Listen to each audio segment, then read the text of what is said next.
You know, it's such a great day today. I've been outside working on my flowers, and I cut some flowers, and it reminded me, I want to give you a great tip to keep your flowers fresh.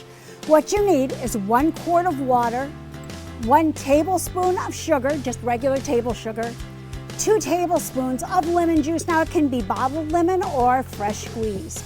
And then to that, you're going to add just 1/2 teaspoon of liquid chlorine bleach. Now, liquid chlorine bleach will keep the flowers from developing mold and bacteria and rotting and dying. What you're going to do is pour that mixture into your vase and use as much as you need. And then you're simply going to take your flowers with freshly cut ends, pop them into the solution, and you've got a beautiful bouquet that will last. Now switch that out every few days and your flowers will last a lot longer. I'm going to go cut some more flowers. Have a great day. For more information, go to queenofclean.com. Thanks for talking dirty with the Queen of Clean.